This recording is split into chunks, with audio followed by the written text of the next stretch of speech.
Welcome back to ET with GOTB. It was good, it was bad. What a roller coaster football is. Let's get into it. I'm Rachel. I'm Sophie. And this is Extra Time with Girls on the Ball.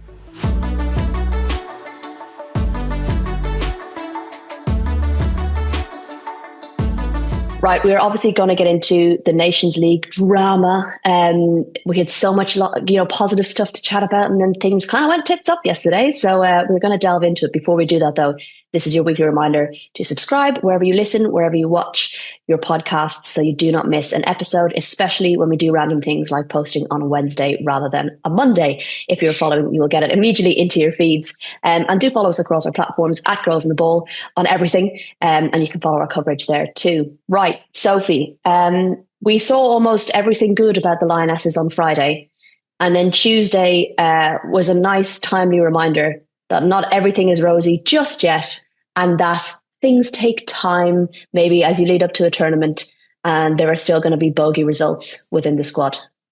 Yeah, I think it's that consistency, isn't it? That England, I wouldn't actually even say they haven't got it at the moment. They just can at the moment, have a really bad defensive performance. It can come out of nowhere. So you think back to Germany last year in October, and then you had a nice period where you thought the defence had healed itself, and then you have a bit of a moment on last night in Belgium. But I think it's worth not forgetting about the first game either. I think there's a habit now, because of the result last night, to completely forget about the good that was done in that game. And I think it was one of the most complete performances we've seen from England in quite a while, in terms of their intensity going forward, their attacking ability, the fact that they didn't take their foot off the pedal at all during the game. It felt maybe there was a 5-minute period in the second half at the beginning, but other than that, they pretty much, had their foot on the gas and were looking for goals. They could have scored more. It could have been more than 5. Alessia Russo hitting the woodwork twice. She must be absolutely furious with that. Beth Mead forcing a really good save from Nikki Everard.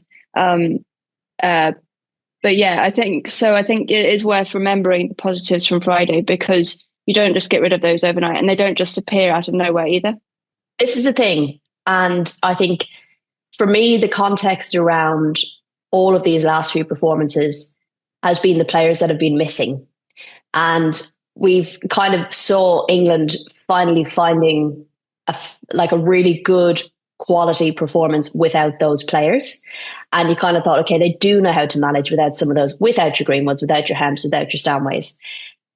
I think there's kind of not been much around the fact that then but then LJ and Russo were no longer in the squad.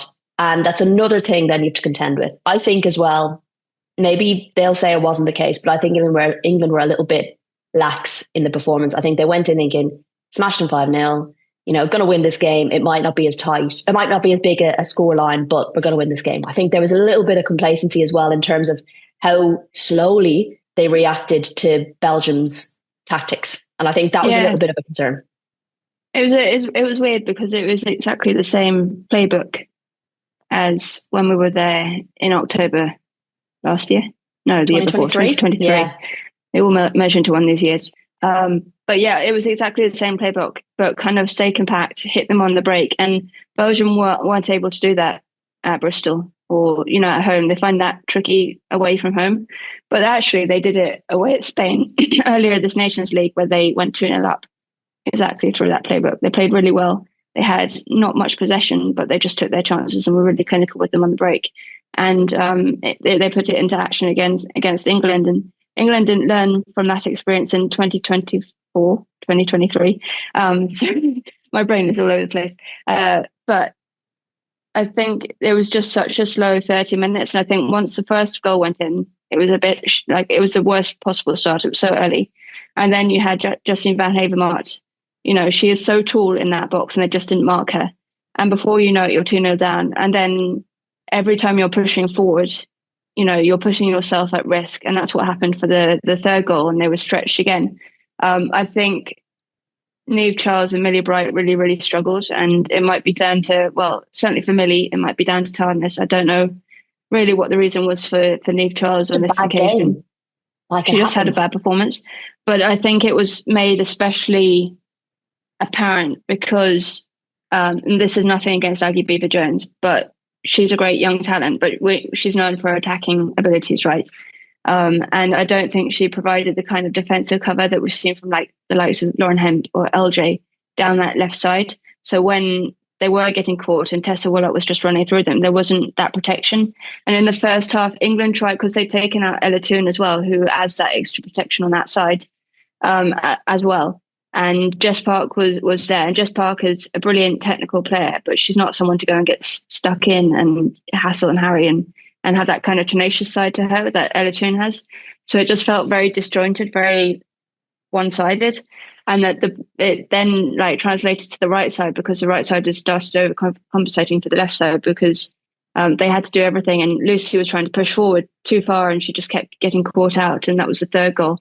And everyone was kind of drawn up out of position. So I think they fixed it in the second half. They were much better in the second half. They gave Millie Bright a break. I think that was important. Esme Morgan actually came on and performed really well. Spoke to her after the game, and she was really interesting in terms of like the tactics side of it, because it must be really hard when you're a substitute and you don't have many minutes under your belt for England, and you're coming on 3-1 down, and you're like, how do you manage that situation as a young player? So she was really interesting in that respect, and it's about changing the intensity and kind of being more front-footed, and we were just a bit too on the back foot in that first half. And also Jess Carter made a difference down the left, because she does like to break forward when she's on that left back. And come Euros time, she's going to be much more informed. She'll be in season. She has speed as well when she runs. Yeah. So she was dealing well with Tessa in that second half. Well, but I'm sure as well, like surely Belgium weren't necessarily coming out in the second half in the same way they did in the first half. They'd already scored 3 goals. They'd already put England on the back foot. And they had a comfortable cushion, so while England would have improved, equally Belgium wouldn't have been playing in the exact same way as they had been in the beginning. I think what's interesting though, when you look back at the October 2023 one, that was immediately off the back of the World Cup, when England got to a final, very different squad, arguably a stronger squad back then. Greenwood was there, you had Stanway there, you had Hemp there, Russo there, playing in that game, and still 3-2. So there's some kind of hoodoo or voodoo on that stadium, that King Power Stadium in Leuven. I hate going there, seriously. And then we had the 3-3 after the 2019 World Cup. Do you remember where that was an absolute crazy, terrible game in that period of like the Phil Neville decline? So yeah, don't go to Leuven. It's not the place you want to be if you're an England player.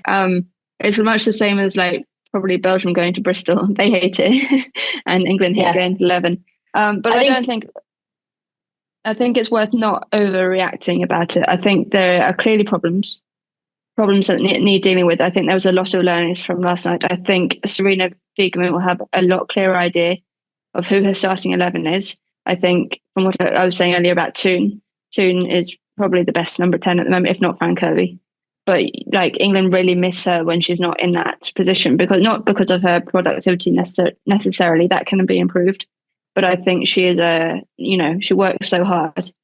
So I think that's shown that probably Toone's got that nailed down. I think Alessia Russo is she always was, but she is clearly the number 9 now.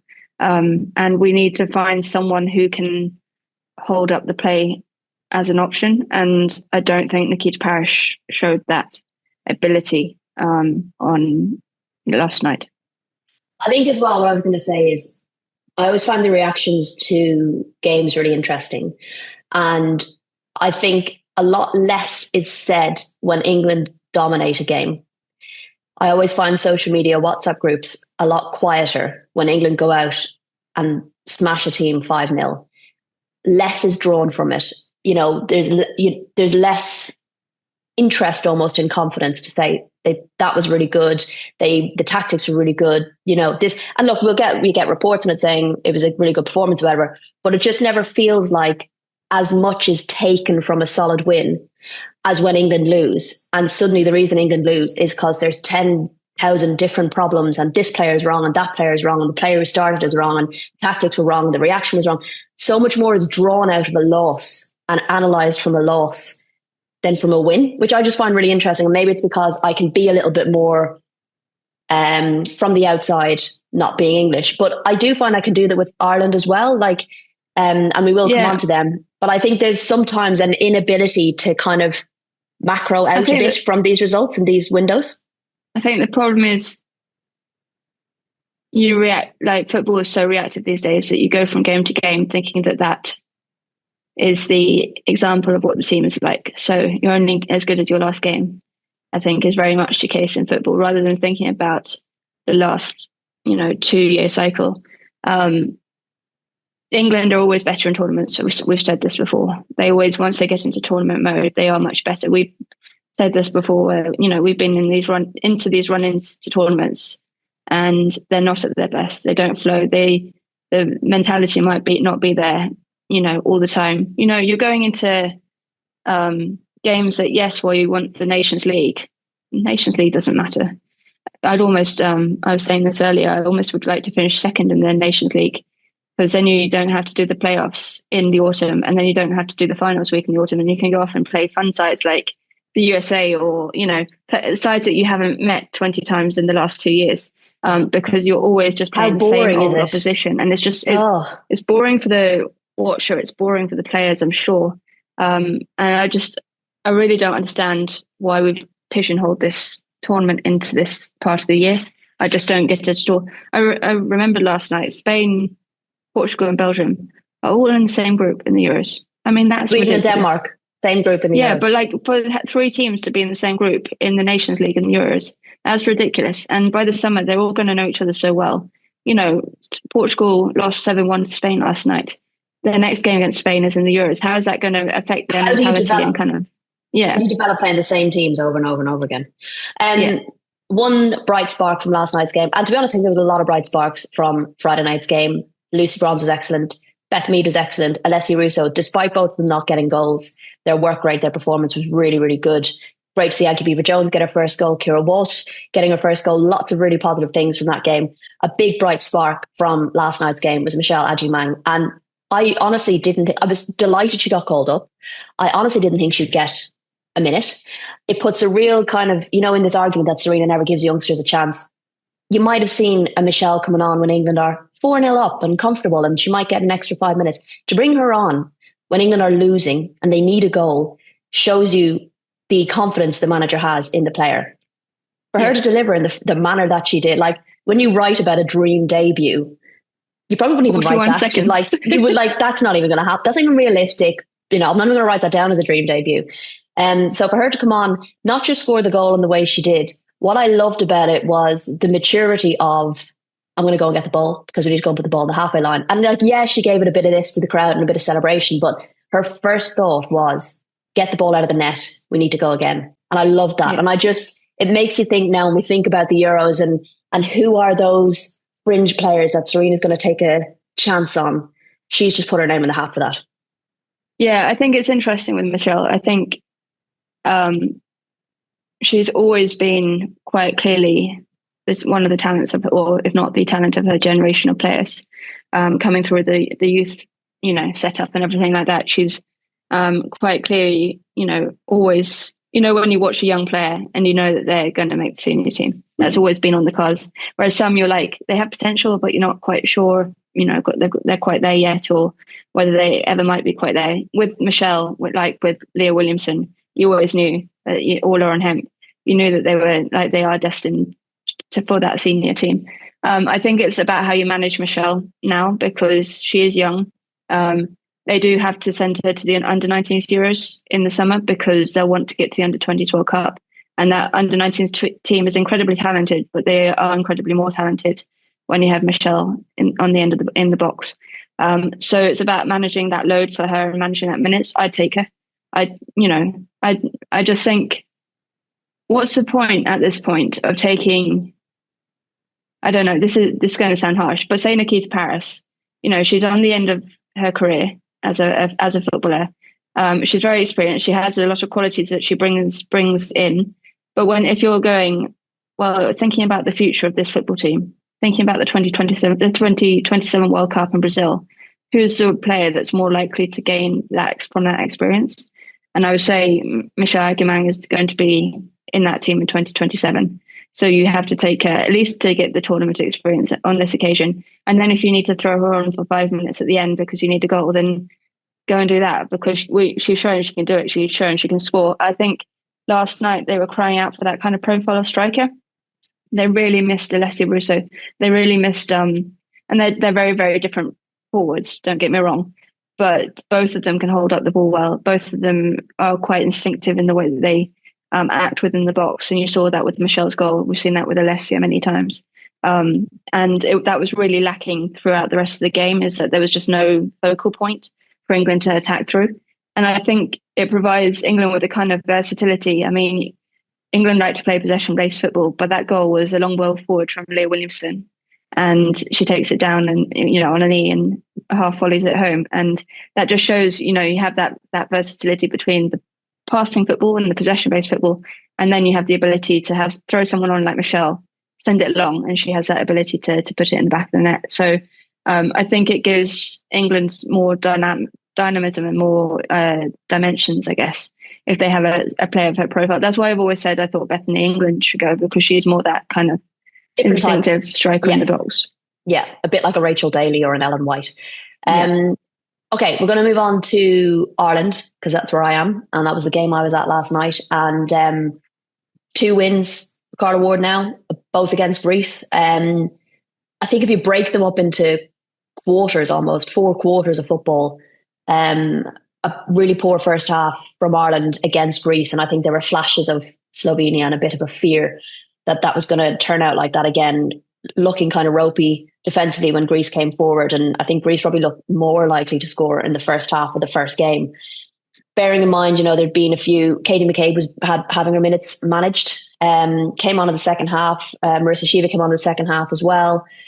Made a real impact. Completely different second half of football. Scoring 4 goals from 4 different goal scorers.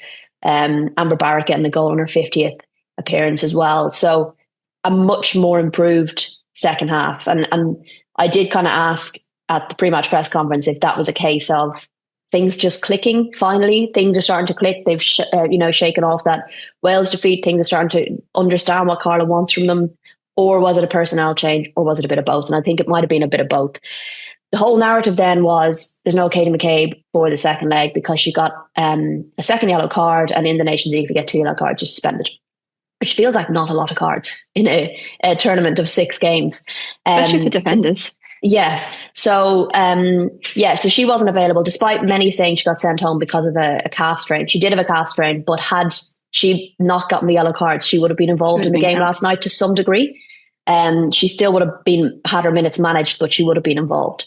It meant Denise O'Sullivan got the armband, which was great. And we also saw Ciara Carusa not involved. That actually worried me a bit more than Katie McCabe, because she's so instinctive in the box. And Amber Barrett started, got another goal, penalty. And I think actually this game felt a bit more comfortable for Ireland in terms of possession, creating chances. I thought Megan Campbell did a great job at left back in place of Katie McCabe, coming forward, running at players, sending in long balls. I just didn't think there was enough quality to turn the chances and the possession in and around the box into really good quality opportunities. Keeper did make a few good saves. Ireland had quite a few set pieces that I think maybe they could have done a bit better on. And Greece were defending pretty resolutely. So it was a kind of game, like I went in feeling nervous, but then once the game started, I was like, okay, they should win this. Like they're the better team in this game. So they got their 2 goals. Anna Patton got her second goal. Got her goal, I should say, in the second half. From a corner.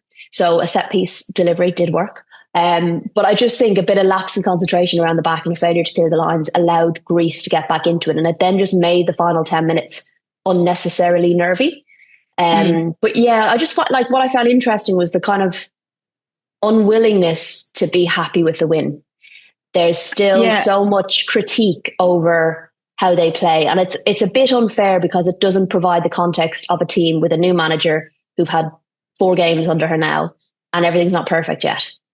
I think when you look at this camp, it was really important the most important thing was to get the 2 victories, because if you don't, you start lumping pressure on yourselves. So the 3 points were the most important things. I think the second half, they'll take so much from that second half against Greece in the first leg. And they'll probably take a lot from the game. As you say, needed maybe a bit more quality on the end of it, but they're they were in control. They were, that comes with time, that quality. And when you're missing key players, when you're not having Kira Caruso on the end of things, and Katie McCabe's not there driving things forward, and Little John didn't play either, did she? Or did she didn't come on until like the 80 something minute. Yeah. So you basically change your kind of experienced players have kind of gone out a bit.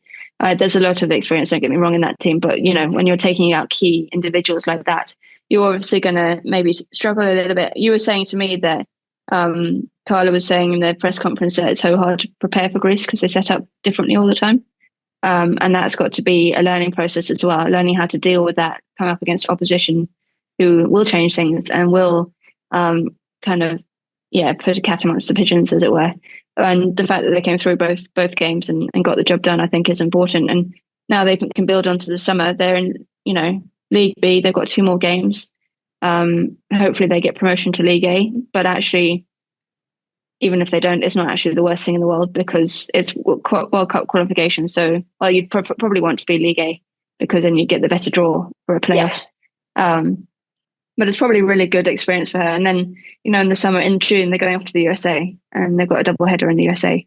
They're going to have so much learning in this period, in this 6 months, first 6 months under Carla. She's going to have so much learning. I think people forget that she's not been an international manager before. It is a different way of doing things. I was talking to Lauren Smith last week, and she was saying how she's had to adapt from being a club coach to international. You have to be so succinct in what you're saying, so direct, because you can't have a bad training session.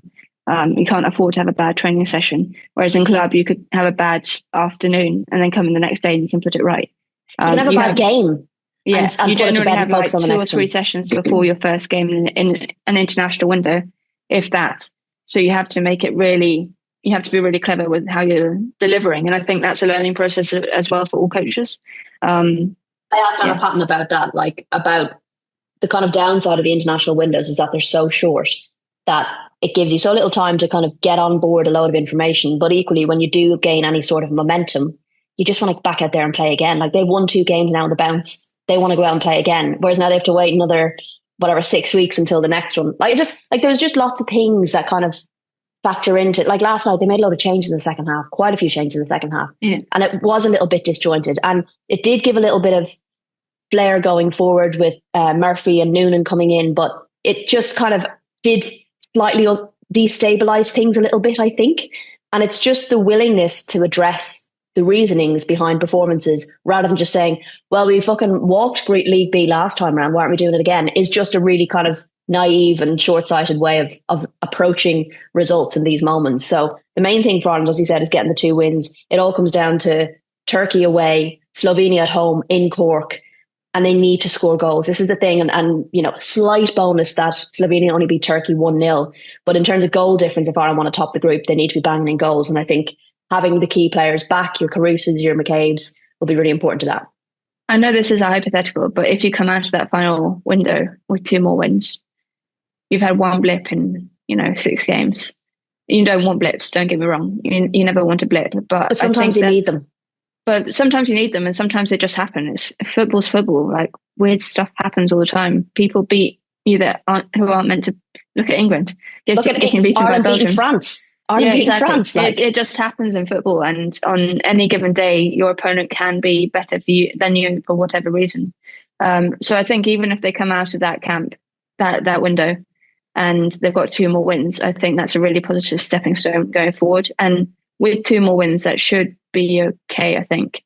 I think we'd have to go into a playoff if we don't top the group or some combination. No. But I think if you get 2 more wins, you should be grand to top the group. No, because Slovenia beat us by 4 goals. So we'd have to win with a set number of goals. Slovenia haven't lost. Yeah. So it would come down to goal difference. So Ireland basically needs to score more goals. Now, I have to go and get a flight soon. So we need to have a quick look at the home nations. Scotland, Wales and Northern Ireland. Northern Ireland drawing with Romania and then going on to win 1-0 in the second leg, essentially a second leg, which I kind of thought I'd spoken about previously, that I thought they could draw on their experience of playing Croatia, I want to say, back in kind of October time, November time, and having that draw, like grasping that draw, then going into the second leg. and winning it 1-0. And I thought maybe they could draw on that experience, and it appears they did. So I think they're like second in the group, maybe, which is good.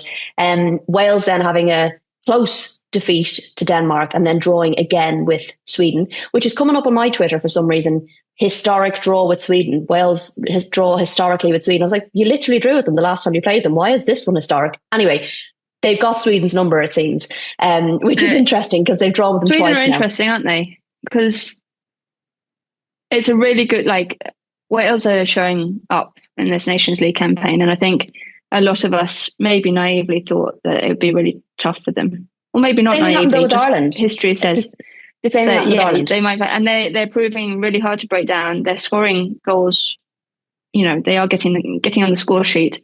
It's got to do them the world of good building for the summer. This is the preparation that they need for a team like Wales. The Nations League A is perfect because they would never get this kind of opposition, otherwise. So they're preparing for the summer in the best kind of possible way. And it's not crushing their confidence. I think that was the worry, is that if you had this Nations League beforehand and you lost 4-0 every time, by the time you got to the summer, it'd be a horrible time and your confidence would be shot. But they're not doing that. But I do think Sweden do give up draws here and there, don't they? Ireland went to Sweden. So close. They got a draw a while back, Sweden, but they got a draw. So that was a while ago. In the Nations League, they were very unlucky not to get a draw out of them. I think like a 90-something minute goal. So Sweden are a bit funny when it comes to putting games to bed, and whether it's goal scoring or what. Especially not in tournaments. Yeah, it's unusual. So, Scotland had a window to forget. I would say it was 4-0 against Germany in the first leg, and then we all thought, first half time 1-0 to Scotland. Brilliant. Things have two-legged games. They've learned. And then Germany turned around the second half and was like, hold my Pilsner. We're going to absolutely dominate here, and scored about 6 goals in 15 minutes. 25 minutes. I think it was 5 goals in 15 minutes. It was one of those, I swear 3 of them was kind of 61, 63, 65. That's almost to score the goal, celebrate, back to the halfway line, go again, score a goal. Definitely something Scotland are going to need to look at. Worry for Scotland. And it's not the first time it's happened. If you think back to the when we played them in Scotland for that Olympic place, and they just fell apart. When England started scoring, they just could not recover and they couldn't get back into the game.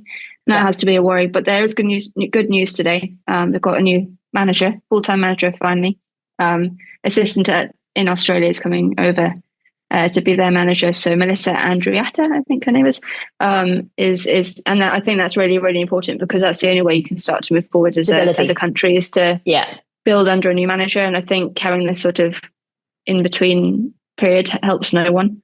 And I do still worry for them. I think there needs to be a lot of work done behind the scenes to get them up to qualifying. But if they don't qualify for the 2027 World Cup, then you've got to really be worried for them, because that's 3 cycles that they've missed out on. Yeah, and there's going to be and then you've got to, how do you get out of those cycles? That's the problem. Once you're really embedded in that cycle of not qualifying for tournaments, it's really, really hard to get out of it. So there's going to be so much pressure going into this World Cup qualifying for them.